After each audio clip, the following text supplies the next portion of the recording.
नमस्कार सखी, आज बनवणार आहोत मार्केटसारखे आपण व्हेज मंचुरियन।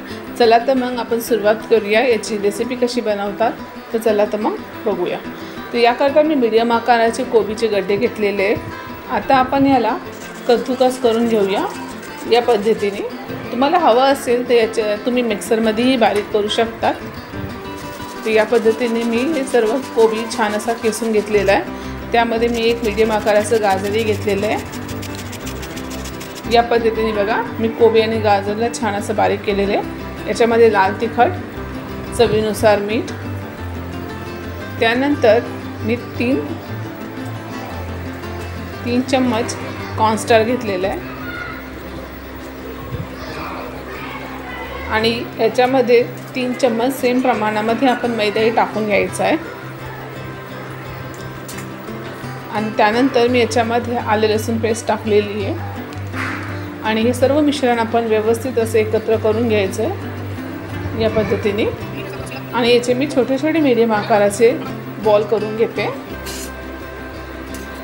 नेहमी बॉल तळ न करता आपण नेहमी तेलाला जास्त कडकडीत तापवून न घेता थोडंसं कमीच याच्यावर करायचं। हे बघा मी एक बॉल टाकून बघितलेला आहे, छान असा तयार झालेला आहे हा। तर याच पद्धतीने मी सर्व हे टाकून घेते आणि छान असे 70% त्याला आपण फ्राय करायचं। त्याच्यानंतर आपल्याला हाय फ्लेमवर याला पुन्हा तळून घ्यायचं असतं। ते बघा या पद्धतीने आता मी एका कढईमध्ये कांदा, शिमला मिरची आणि लसूण याची फोडणी दिलेली आहे। या पद्धतीने नेहमी लोखंडाच्या कढईमध्ये मी करायचं आणि हाय फ्लेमवर नेहमी करायचं, जेणेकरून आपल्या भाज्या क्रिस्पी बनतील, नरम पडणार नाही। याच्यामध्ये मी चवीनुसार मीठ आणि डार्क सोया सॉस टाकून घेते। हे बघा शेजवान चटणी, हे बघा मी 1.5 चमचा, त्याच्यानंतर थोडंसं पाणी ॲड करायचं आपल्याला याच्यामध्ये, जास्तही नाही करायचं।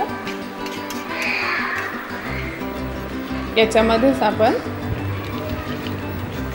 व्हेज मंचुरियनचा मसाला ॲड करायचा आहे।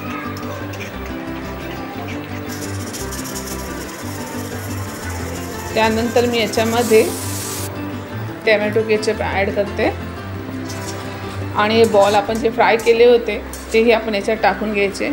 ते बघा हे किती छान असे बनलेले आहे। तर नक्की तुम्ही घरी करा आणि तुमच्या मुलांना घरीच असं व्हेज मंचुरियन तयार करून द्या।